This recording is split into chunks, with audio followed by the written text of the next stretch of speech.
Good morning, everyone, and thank you for coming today. I hope you're having a lovely morning. Welcome to Mindfulness Week, and this is a really good session to tie in with World Mental Health Day today. The benefits of nature and spending time in nature are really well known for helping our mental health, and of course, benefits of journaling too. And there's nothing more important than making time for something that you want to enjoy and doing something for your benefit. So welcome to this session today. I'm Vanessa, and I gave up my corporate job 4 years ago to become a nature writer. And I've written for magazines, and I use my professional corporate experience to run workshops. So the theme today is tidal treasures. And this one really focuses on the things we find on the beach, so beachcombing. And beachcombing is one of my favourite activities for being mindful. It stops me worrying about the future and dwelling about the past, because all I'm doing is close looking. And when we do that, we slow our pace down, and it feels quite meditative to me. And obviously you've got the benefits of being outside, and it is a good thing to look forward to as we're coming into winter, because the storms wash up an even wider variety of tidal treasures. So you often find more interesting things on the shore during the winter months. So if you need a positive reason to get outside when the weather hasn't been so good, then this is it. So what you can expect today is, I hope this will encourage you to think about nature and exploring the places around you. I hope you'll learn some things about the shore life that shares our coasts. And I hope you'll have an enjoyable hour inspired by tidal treasures. So what I wanted to do, first of all, is welcome you all. And I would love to hear where you're joining us from today, and where is your favourite beach. So I'm just going to move on to the next slide now, because this is my local beach. This is Hallen in South Uist, which is in the Outer Hebrides off the northwest coast of Scotland. And Hallen is a lovely place. It's a lovely beach, and it's where I find a lot of my beachcombing finds. So I wondered whether anyone else would like to share. What's the beach that you think of and that you have in mind when you think about the coast? So I'm just going to take a sip of tea and hope that you were all able to hear me and you can join in the chat on the comments. So I'll just give you a few moments for that. So, thinking about the beach that you have in your mind, I want you to think about being on that beach right now and focusing on the different senses that you have when you're at the beach. So, thinking about your favourite beach, I'd love you to add into the chat, what are you seeing when you're standing on your favourite beach? What do you hear when you're on your beach? You might even be able to smell some things on the beach. It might be that salty tang of sea air, but often, particularly in the winter on the beaches around this coast, there's often quite a strong, potent tang of seaweed. You might be able to taste something on the beach you're at. Perhaps you enjoy the sweet coolness of ice cream on your tongue. But also, how do you feel when you're at the beach? So this is a really lovely mindful exercise. It's almost like a body check of the senses. So what do you see? What do you hear? What do you smell? What do you taste? What do you feel? And these can be really helpful places to start when you're beginning to journal about your favourite place. And what I really like about it is that observing becomes noticing, properly noticing. Oh, Claire, thank you for joining us. Scarborough's your favourite beach. I wonder what are the things that come to mind when you think of your beach in Scarborough, and think about that body check. What are you looking at? What are the things that stand out in your view? What do you see on the beach? What do you hear? I don't know what Scarborough smells like. It's been a really long time since I've been to Scarborough. I think I went when I was 21. I'd just graduated from Leeds and we went out for the day from there. But also, is there any tastes or smells that you associate with being on that beach? So, yeah, that's a really helpful place to start when you're thinking about nature journaling, is almost that body check of your senses. And so, yeah, that's where I like to start. I always begin my mornings. I follow Julia Cameron's The Artist's Way of 3 pages of morning journaling. And that's where I often start, is what do I see? What do I hear? What do I smell? What do I taste? How do I feel? Oh, Claire, that's lovely to hear about the waves. And sometimes I'm sure on that North Sea, they can be wild, but sometimes they can be gentle and calm. And looking at all the different seashells on the beach is really fascinating, isn't it? When you zoom in and look closely. And obviously the taste of ice cream. I wonder what your favourite flavour is. Mine is a toss-up between a rich dark chocolate ice cream or pistachio. I'm fond of pistachio. So that's wonderful to hear about the beach and thinking about your beach, because that's obviously a good place to start. Oh, you love your chocolate ice cream as well, Claire. Thank you. So that's a lovely way to start, is just to think through the senses. So just moving on to the next slide for us. I've got somebody else driving my slides this morning. So I'm just wondering, let me just check. I've got a little note here. Oh, thank you. We've also got Katrina on Facebook, who says that she can hear the birds calling and she can taste the salt on the wings. And she's very lucky to be on the North Norfolk coast with very big skies and feeling really peaceful there. So that's fabulous. Thank you, Katrina. So when I'm on the beach, it's surprising the number of homes that you find on the beach. Now, I wonder if we move from left to right on the screen, I wonder if anyone knows what that curious little pouch is. And I'm just going to hold some examples up in real time. And they can be all sorts of colours, from the darkest, hang on, I've got a dark chocolate colour, one of these. Oh, that's probably better if I hold it there. But they can be really blonde, like the one in the photo here. And then I'm just going to reach across, because I've got a couple of bigger examples. I'm a bit of a hoarder, I must say, when it comes to beachcombing finds. I'm not a hoarder otherwise, I'm quite minimal, but I do collect some things I find on the beach. So again, you might see some larger examples of these. I wonder if anyone knows what they are. So these are the folk name or common name, I suppose. People call them mermaid's purses, which I think is a really beautiful description of them. But they're actually the egg cases or egg pouches of either sharks, rays, or skates. And inside of this is where the embryo of the shark or skate grows. And they will release out of the bottom of the pouch and swim to the ocean. But these little, they're like key rings. They often are tied to strands of seaweed, and they will be a home to those creatures. So I wondered whether anyone else has seen those on the beach. So it's a good place to look is on the strand line where the seaweed washes up for that.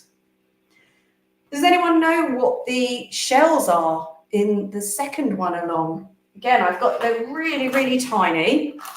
So I've got examples of them here. If I just hold them up, you can see just how small they are. And I like to think of these as little smiles in the sand. Does anyone know what these are?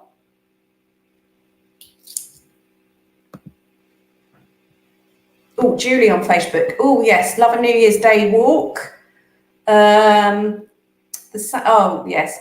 Janet, I know it's hard when you're such a long way away from the coast, but I'm glad you do get to go a couple of times a year. Yes, so that's the cowrie shell. And what's lovely about those is they are symbols of fortune and fertility. Yes, Katrina, you were correct. It was a mermaid's purse or escaped egg case. Yes, correct. So yes, we have cowrie shells there.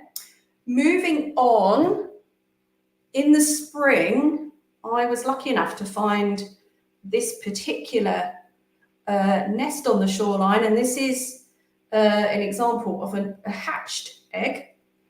That's an oyster catcher nest.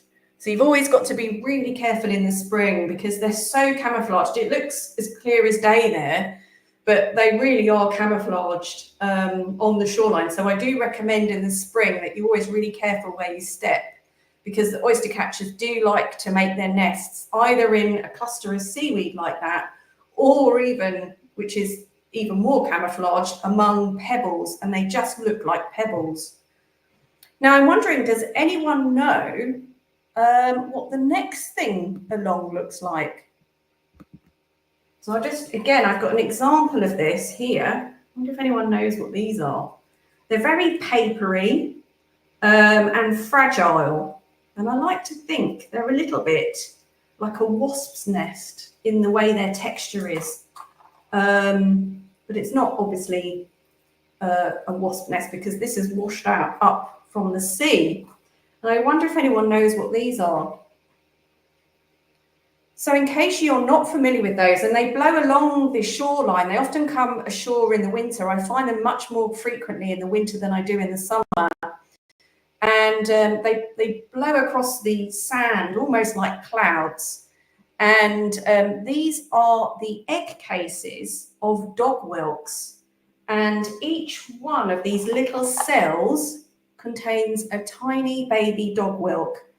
But they're not as friendly as you might think, because they're actually cannibals. And whoever hatches first eats the other egg cases. So that's quite an interesting little thing that you might find on the shoreline.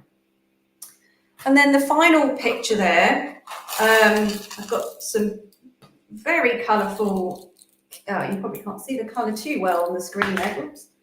But these are flat periwinkles, and they come in all colours. And I'm wondering, for those of you who said you find shells on the beach and that they're colourful, I'm wondering whether they are the flat periwinkles that you found. And they come in all sorts of shades. They come in pale beiges and peaches and apricots, to brown and black, to olive green. But I've even found some that are shockingly bright orange and yellow, that makes me think of oranges and lemons.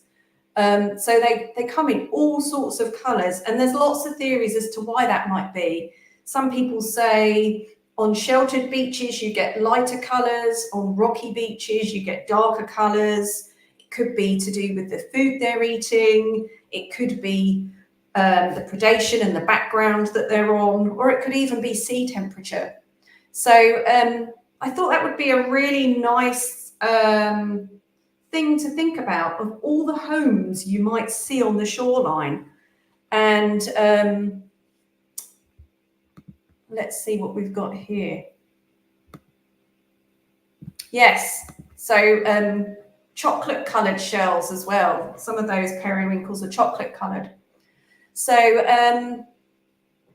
oh, that's really lovely to hear, Ale from Morayfirth, that you had a warning about the oyster catcher eggs. Oh, and one of them even laid eggs on a small traffic roundabout on the A96. Oh my goodness.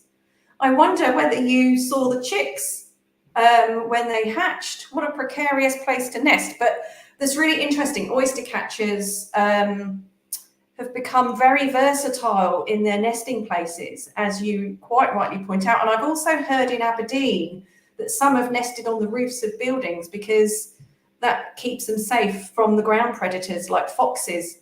And you do, and there was even one that I saw nesting on the service station in Cumbria, on the rooftop there. And I think it was somewhere near Carlisle. I can't remember which one it was. But yeah, oyster catchers have become very clever at being able to lay their eggs and successfully hatch their chicks in all sorts of places. They're my favourite bird, actually, and I just think that they're great. But I'm really pleased to hear that people put signs up, because people don't know, and you know, the birds go a bit crazy if you get too near the nest. But so that's often your biggest clue, I must say. So in terms of thinking about home, and this is lovely that you're looking, you know, you can really look closely on the beach for homes, and the searching and finding is really good for giving you a dopamine hit, and looking at patterns on the shells, you know, the whorls on the periwinkles, for example. Looking for patterns, our brain finds that really soothing. So when you're looking for shells and you find them, they're often quite symmetrical, and they're often pleasing patterns and shapes. So I'd love to hear from you on the chat about something you found on the beach, and how would you describe it?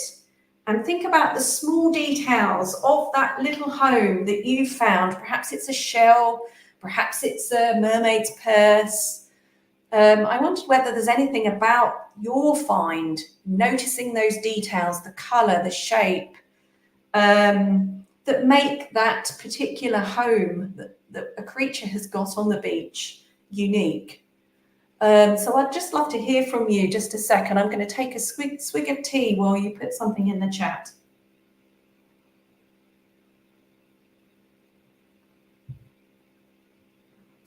And it's so nice to be on the beach, because there's when you start to look closely, as you'd have seen, just how tiny those cowrie shells are, you know, and the periwinkle shells, they're really small. And that, looking closely, I find one of the most meditative things about beachcombing. Oh, you found sea glass, Claire. That's wonderful. I wonder what colour you find where you are, because I've got a little. My windowsill is covered in lots of beachcombing finds, and must say I've got some beach glass on there, sea glass on there rather, and I've got all sorts of colours, but I think I've got sea glass coming up in one of the next slides, so that's really interesting. But Claire, I wonder what you mainly find. You mainly find green and white. Yes, I'm the same. I find green and white most frequently, and it feels like a real coup, doesn't it, when you stumble across some blue. So I've got a lovely blue one here. I don't know if you can see that. It is the colour of the sea, I think. So yeah, I'm always on the lookout for blue, and to see that. So that's great. Thank you for that. Oh, you've got a tiny crab shell covered in barnacles. Oh, that's lovely. Yes, and you're fascinated by the eye holes. Yeah, I've got a really tiny crab skeleton just on my, you can't really see it probably. And it's so delicate and fragile, but it was perfect. So I had to pick it up. So thank you for sharing that. Yes, the eye holes are fascinating. And Raven, yes, you're a big stone explorer. Yes, that's really interesting. I love the patterns and colours too. And yeah, there's something really beautiful, isn't it, about just how long these things have sometimes been there, and how it survived, and as you say, the homes that it provides to so many creatures. So yes, it's really lovely to think about all of those things when we're thinking about different creatures' homes on the beach. And I also wonder, you know, thinking about homes on the beach, thinking about your home. And I just wondered whether you would like to share anything what makes a place feel like home to you? And what are those details that make it unique and special to you? So this can be a really lovely way of jumping off from something in nature to something personal. You found blue and white shells and turn them into earrings. Oh, wow, how talented. That's fantastic, Claire. So yeah, I'd just love you to kind of think about, now we're thinking about animal homes and where creatures live. I'm now wanting you to think about your home and what makes a place feel like home to you. What are those details that make it really special to you and unique to you? So I'm going to have a little swig of tea while you respond on that one in the chat.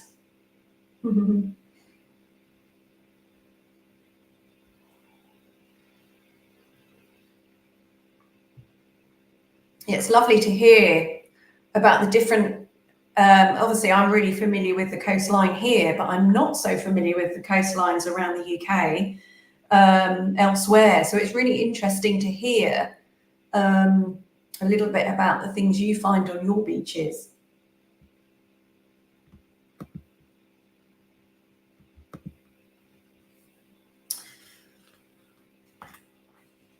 All right, so I'm just wondering if there's a slight delay or whether you prefer just to keep that one to yourself, about what makes a place home and special to you. It might be that we have a slight delay on the technology, but this is all fine. In the meantime, I'm going to ask if we can move on to the next section of our journaling. And we're going to think about journeys now. And one of the things I love about beachcombing is finding things from far away places and thinking about the journeys they've made. Oh, okay. Let's just have a look. Oh, yes. Now, this is, yes, we have had a little bit of a delay. So it's lovely to hear that your home is peaceful and relaxing, and it's the beautiful views that you love and that makes it feel like home for you, Claire. That's beautiful. Thank you. And, oh, and food. Obviously, food is very important. Home is the story of our family. Oh, that's lovely. Surrounded by memories of our kids growing and places you've been. Oh, that's so lovely. I love that. And those are the things that make it unique, isn't it? Where you kind of have things that remind you of good times and the journeys you've made, etc. Oh, thank you for sharing that, Julie. That's really nice. Thank you. So thinking, that's a nice segue, isn't it? Places you've been and thinking about journeys. So yes, as I said, one of the things I love about beachcombing is thinking about the journeys, the things that wash up, and how serendipitous it is that they wash up in that exact place that you're standing, and they could have come from all over the world, and yet you were there on that beach at the same time. I think there's something really special about that. So I wondered whether anybody would know some of the images. So if we go to the top left on your screen, I wonder if you know who some of these travellers are in the pictures. So the top left, I found thousands of, there was one particular day in the summer and I found thousands of these on the beach washed up, and I found that, and whilst they were dead, there was something very beautiful about the translucent nature of it. I thought it looked a bit like a watercolour painting. It's so delicate and so beautiful. So I wonder if anyone knows who this traveller is. I wonder if there's anyone on the Facebook group who might know what that is. We might have a couple of seconds delay, I think. Oh, let's have a look. Oh, that's nice, Ali. You were brought up in a city, so love living on the coast. It's special to be able to go for a beach walk whenever you like. And it's so special to give your children such a different life to yours. Oh, that's all you can, that's what you want, isn't it? You want people to have a better life than the one you had. I know that my parents wanted that too. Yes, Katrina, it is a jellyfish. You're absolutely right. And even though they sting, they're still really beautiful, aren't they? And the thing about jellyfish is they can propel themselves, but they don't really kind of steer a direction as such. But they do propel with the bell, which is at the top of the creature. You can see at the screen there. And this one is particularly, the species is a mauve stinger jellyfish. And these have travelled all the way from the Mediterranean, which is where you most likely find them. And thousands washing up on the Hebrides shores was really quite at the northern extremes of their range. So I was very, very surprised I stopped counting when I got to 1,000. But I thought there was something very beautiful about their figure. Now, I do wonder whether you know what the beneath the jellyfish picture, I wonder if any of you know what is those? What are those even? Not what is those? And I've got a few examples of their dried up cases here. They're very crisp and quite, well, these ones have dried out now, so they're a little bit firmer, but if I was to squeeze it, it would buckle and shatter. And these are, I wonder if anyone knows what these bizarre creatures are. And when they're alive, they've got like a worm structure that comes out of the front. Very bizarre. I don't know if anyone was a student in the 90s like I was, but I think the live bit that's not in the shell reminded me of the jelly worms that used to be in tequila bottles. But never mind about any misspent youth. Now, it's not a cuttlefish, it's actually something called a goose barnacle. And they're really quite a delicacy in Portugal and Spain. And people go to great lengths to harvest these off the rocks where they live. But unfortunately, by the time they wash up and have travelled the ocean from Portugal and Spain's Bay of Biscay, and they arrive, they go off almost immediately. So unfortunately, these are worth millions of, if you have a whole catch like this, you'd be a billionaire. But unfortunately, they're absolutely useless by the time they wash up on the shore. So the third picture, I wonder if anyone knows what this curious thing is, or even what it looks like. And I wonder whether you'll have a guess as to how far it's come. And this, oh crikey, I always get my left and right wrong. But this is not too big. I do have different varieties. And this is one here. It's got a slight shake inside. And there's a bigger one here. It's a different kind of one. This one's like a polished conker, but it's not. So I wonder if anyone knows what this curious item is. It's glowing in the sunshine. I wonder whether you think it looks a bit like a hamburger. And you would be right, because the one in the picture is a red hamburger bean, and it's an example of a sea bean. And that was the day I took that photo, was the day it washed up. It was lovely and red. It's dried out since, so it's got a bit brown. The grey one here that I've got is called a knicker nut, and it shakes. And then this one here is a sea heart. So they're all examples of sea beans. And the red hamburger bean has come all of the way from Central and Southern Americas, as has the sea heart. And the knicker nut they often use in Trinidad and Tobago as kind of marbles or game pieces, a bit like a dice, I suppose. So that's quite interesting. Now, what about the one, and I hope you're finding this interesting, lots of curious creatures that wash up on our shores. I wonder if you think what the next one is. It looks a bit like a gelatinous sundial, I think. I wonder if any of you have seen these on washing up on our shores.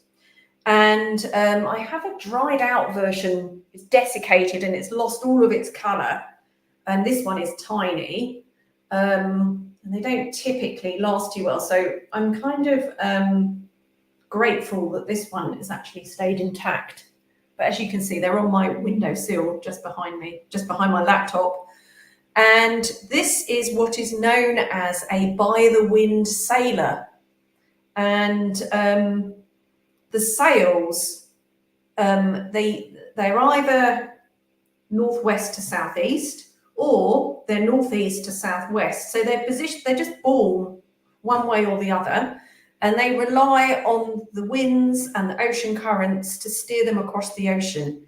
And they can be anywhere around the world. And so you just don't know where these creatures have washed up from. So that's another beautiful one. And then on the top right, hopefully I know the banner's obscuring it a little bit, but you might recognize this one. Very hairy, as orange as an orangutan. I was very surprised to see this washing up, and I was very gutted that I put it back and left it to nature to reclaim, because I later found out that Kew Gardens were doing a project and it could have been pride of place in their collection. But I left it to the waves and the waves took it away. So I was a bit gutted about that. But this, in case you haven't guessed, is a coconut. And obviously that's come from the Caribbean. And then the last one, which is bottom right there, and these are very curious, spirally pieces of bark. And what's quite unusual and unique about these is here on the Hebrides, there are hardly any trees here. And so this bark washing up really does come from somewhere else. Now, it turns out that these are actually paper birch bark, and they come all the way from Canada. And traditionally, one of the things that islanders used to do before central heating and things like that was these are known as Loki's candles. And Loki is the god of mischief and trickery. And so they would use them to spark fires and use them as kindling. And I still collect these and use them as kindling in my fire today. And they do really accelerate getting the fire started, I must say. I think it's probably because the sand that's trapped inside it helps ignite the fire. So all of these items, I hope you're finding this interesting to hear about where the journeys these things have made all over the world. And I just find it incredible that you are connected in some way to those things. Yes, Katrina, yeah, you were right. Birch bark and good for lighting fires. Absolutely. I wonder if you do that today as well. So I would like you to put yourself in the shoes of one of these objects or creatures. And I wonder, what do you think it might have seen? And how long do you think it might have been on its journey? What's it gone past to get to the UK shores? What's it witnessed? So I just wondered if you fancy putting that in the chat and having some ideas around the journeys these things have made. I'm just going to have a swig of tea while you do that.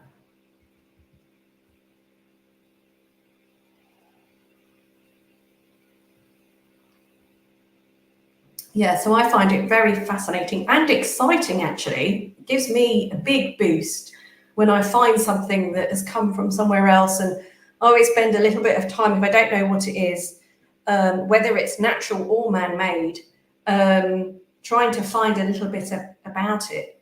So there was a huge buoy that washed up this week on one of the shores. Obviously wasn't going to take it home because it was 30 inches in diameter. But looking at the writing on the buoy, I found that it had come from Seattle. So I just think it's really fascinating. And then you can kind of zoom in on Google Earth and look at where it is. And yeah, I find there's something really fascinating. We're never alone when we're on the beach, because all these things connect us to all sorts of people and places around the world. And I think that's something really wonderful about just being on the beach. You just feel connected, which is really good for our mental health and mindfulness. So I just wonder whether anyone had thought about that. And one of the things I like to do in my writing is, if I think about putting myself in the shoes of another object, or even the sea, it's a really good point of view, and changing the point of view, thinking about it from the creature's perspective, can really be a great way of sparking creativity and imagination, and can really help induce a state of flow where you stop thinking about your day-to-day. You start thinking about something else, and it creates an empathy. It helps you feel connected, and being in that state of flow is good for your well-being, and feeling like you're being creative, putting yourself in the shoes of a creature that you might find, where's it been? And sometimes you might even find out, where has it come from? So again, last week, I think it was about 10 days ago now, actually, I just took a photo of some oyster catchers. As I said, they're my favourite bird. And I happened to notice in one of the photographs later on that one of them was tagged. And it was a white ring, and it had XJ. And I went on social media to find out if there was a project that was looking out for these tagged birds. And indeed there was. And it turns out that this particular oyster catcher has come all the way from northwest Iceland. That's where it was born in 2022. And I found out it had 2 siblings. And this particular bird has come to the beach near where I am since it was found here and seen in the winter of 2022, but then it was here again January this year, and now I've found it. So it's amazing how connected you can, just by noticing, by looking, you can feel to other, you can find out all sorts of interesting things about people and places, the journeys they've made. And I was imagining this bird traveling the 800 miles all the way from northwest Iceland. And I went onto Google Earth and thought, gosh, it looks remarkably similar to the Isle of Skye. So yeah, I thought that was really fascinating. So it can be a really good way of sparking your imagination and creativity. So now I'm going to move on. We haven't had any responses on that, but you may well be writing something down in your notebooks. So that's lovely if you are. So I thought I would move on now, and there are, as well as lots of natural objects on the beach. Andrea, if we could move on to the next slide, please. Thank you. There are lots of man-made items on the beach, as well as naturally made items, some welcome, some unwelcome. And I thought I would just take you through some of these unnatural items that are man-made. As I say, some of them are welcome, some of them are not. So the top left, I'm just going to get it off my shelf, actually. I don't know if you can see this. This was on my local beach, and it's beautiful, isn't it?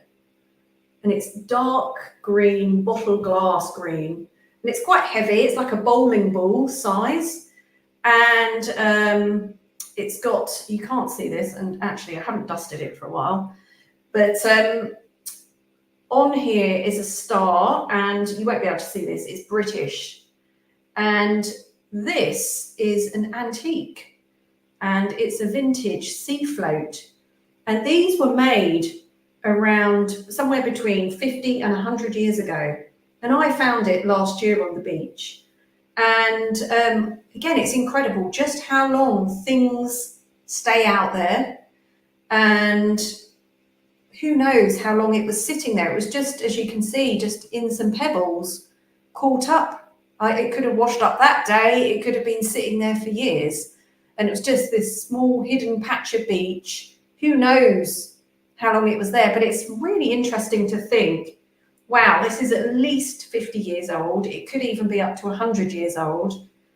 And it's something that's so precious. And it was interesting. I spoke to another islander and showed him this. And his family were fishers. And he says he remembers his grandfather using sea floats like this. And of course, now all buoys are plastic. But that's one of my really precious items, thinking about that. The one on the bottom, I wonder if you can see what that one is. It's shining in the sunshine. I see a lot of this on our beaches. And these are obviously fishing nets. Again, there's something really beautiful about the pattern and photographing patterns and looking closely. So again, even though it's a man-made object, there is something that can really spark an imagination, being caught in a net, all of those kind of things. But ghost gear obviously is a real issue around our coasts, and is something that I always try and take 3 for the sea. So whenever I'm down on the coast, obviously I can't do a whole beach clean by myself, but I always like to take 3 for the sea. Just take 3 pieces of rubbish or detritus with me. And whilst, I can't solve the problem by myself, there's something that you think, well, every day I go and I take 3 pieces, I make a difference. So I think there's something, again, about our well-being, about taking things away, making our small part, recycling it, is, again, something good for the mental health. As you said earlier about the sea glass is another thing that I find, and I don't really find much sea glass here, except for on one beach. And I know that over in Durham, County Durham, at sea, I think it's Seaham, there's a lot of sea glass on the East Coast, because there was a glass bottle factory and they used to chuck things over the edge of the cliffs. So all sorts of sea glass comes up. But as somebody said on the chat, people make earrings out of them, can make jewelry. So again, you're clearing something from the sea that is unnatural and man-made and turning it into something beautiful and creating cloth. Now, I just have all the different colours on my shelf. They're mostly shades of green and white, but my most precious ones are, I've got a lovely piece of dark blue. And as I said, different colours of the sea there. So, and then the final one, lo and behold, I actually found a message in a bottle. So I can't show you the letter because it's obviously got personal details and contact details on it. But along with the letter, I did have a rainbow unicorn. I don't know if you can see that. So who doesn't love finding a rainbow unicorn on the beach? But this particular message was sent by a 4-year-old who was on holiday in Rathlin Island, which is between Northern Ireland and Scotland. And they dated it the 20th of August, 2022, and it washed up on my local beach 3 months later. So I think there's something, again, all unnatural objects, but beautiful in their own way and all contributing to positive things about finding them. So I'm wondering, again, as a little prompt for you, what do you think? You can interpret this one in either way, whatever one you want to kind of share your thoughts on. What do you think the sea would say if it could speak? So what message would it give? Or what message would you put in a bottle for somebody else to find? And I think, finding man-made objects on a beach can be a bit distressing, but taking action, collecting them, removing them, can feel extremely rewarding, to feel like you are making a difference, and just doing a little bit for nature and the natural world. So, and again, these things all wash up in the, much more in much greater quantities in the winter months. So yes, I wonder whether anyone wants to share their thoughts on what message would you put in a bottle, or what do you think the sea would say if it could speak? So I'll just see whether anyone wants to contribute to that one.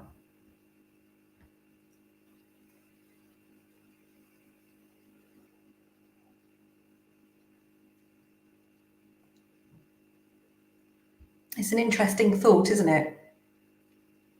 Again, sort of putting yourselves in the shoes of the sea, all of the wonderful things that are out there, half of which we don't know that much about, probably. I still think there's still so much out there that we don't know. There's some really interesting projects going on about whale communication, for example, I'm just reading about, and things like that. The sea would say, save me, clean me, look after me. Yes, thank you, Katrina. That's very powerful, isn't it? Yeah, and the wave symbol that you've just put there is like a strong arm. Yes, we can. We can save the sea. We can clean it up and look after it. It's so important. It's so important for managing our environment. And it's easy to forget that when you're not living next to it, I think, but it's so critical. So thank you for sharing that, Katrina. I'm going to move us on to the next slide and thinking about beauty. Harness my power. Yes, that's lovely. I love that one. Thank you. Thank you for sharing that. Yeah, the sea is powerful, isn't it? It can be so gentle, but it can be so powerful as well. Yeah, it's very, that's one of the things I love by being by the sea, is it can be so different depending on whether you're walking at high tide, low tide, in a storm, on a calm day. It's never the same, and what it leaves behind is never the same. The tide changes, the strand line changes twice a day. So, there's always something to look at. There's always something to be inquisitive and curious about. So thank you for that. So moving on, and I just thought sometimes when you go to the sea or the beach, you're looking and you're not really finding that much. But Andrew, if I could just get you to move on to the next slide, please. Thank you. But even if you don't find anything that's washed up as a beachcombing treasure, there's still a moment to find beauty, whether it's coiled up ribbons of kelp, maybe it might be a rock or a pebble and looking at the patterns on that. But also the sea is an artist. And I wanted you to just look at this picture here. What do you see in this tidal painting that the sea has created? And, isn't it just, even if you don't find anything of, concrete, you can pick it up and take it away, you can still be looking, you can still be noticing, you can still be looking at what the shore and the tide line has to offer. So I just wondered whether anyone, what does this remind people of? What do you see in this drawing or picture? And again, it's really interesting what different people interpret differently. So yeah, I just wondered whether anyone wanted to offer up what you can see in this picture here.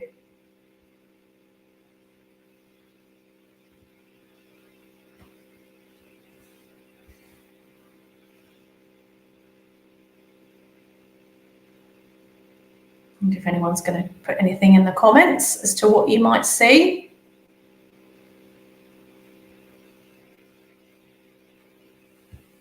I'll take a little swig of tea while you contemplate. Yeah, I just think it's beautiful, amazing how the sea has created this picture. A beautiful landscape with trees. Yes, I saw that too, Katrina. I often see these kind of patterns on the shore and think it looks like trees, and I think particularly because this particular landscape doesn't have trees, but yet the sea has painted trees herself. A beach woodland, that's beautiful. Yes, thank you, Julie. And I wondered whether so you've got the tide has created what looks like the trees and the woodland, but also what you've got in that picture are footsteps of birds who have trampled around, obviously looking for their meals beneath the surface. And I thought, they either look like falling leaves in autumn, or perhaps they look like snowflakes in winter. And I just thought, I wonder whether this makes you think of a scene or a place. And again, it's back to noticing, isn't it? It's looking closely, looking for patterns, looking for things that trigger memories or moments. So I wonder, when you're looking at this picture and you're thinking of a beautiful landscape of trees or a beach woodland, does this bring to mind a certain place for you? It might not be the place where you see it, but it can have an association, which again can be a really lovely journaling prompt for you. So yeah, I just wondered whether anyone had a reminder of this place. And whilst you're contemplating that, I thought I would just leave this session, if we could move on to the next slide.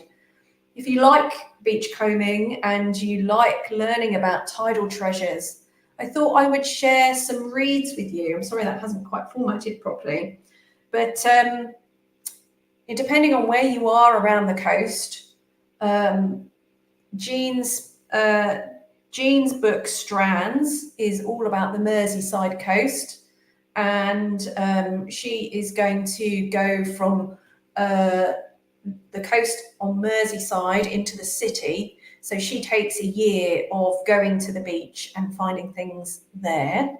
Oh, Katrina, you think of Holcombe in North Norfolk. Yes, I've been there once, and it's beautiful there. They've got a really good seal colony, haven't they? So yes, thank you for sharing that.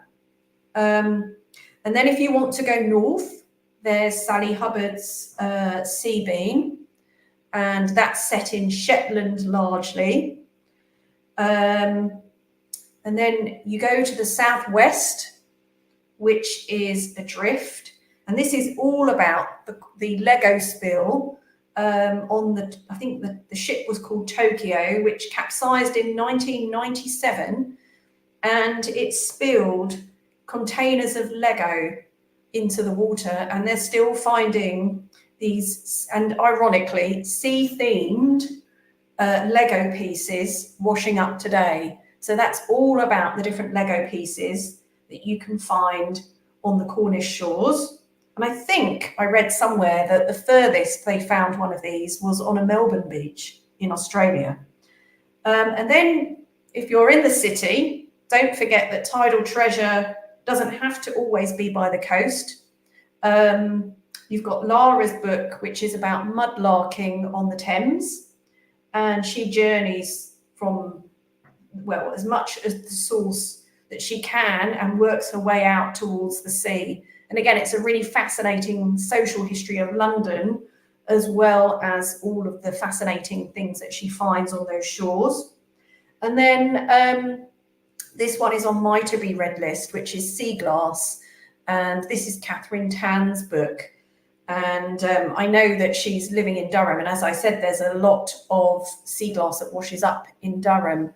So if you want to keep being inspired by the things we find on our shores, these might be some interesting reads that you can take yourself to all these different places around our coastline in Britain and learn a little bit more if you like these. So I hope, reading is also relaxing and good for our well-being, and reading about the sea can really conjure images of places that we find really calming.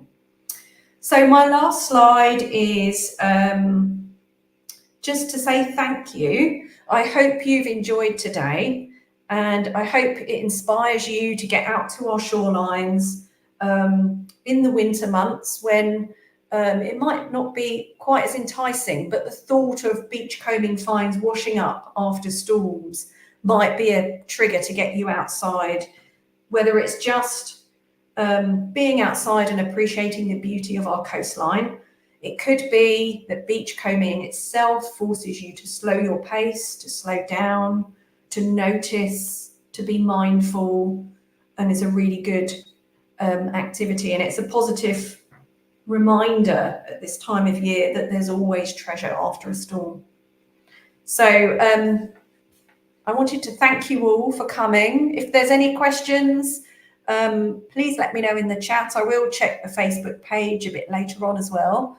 But thank you for coming today. I hope you've enjoyed it, and I hope it inspires you to get out, to look, notice, and maybe write about it too and journal what you find.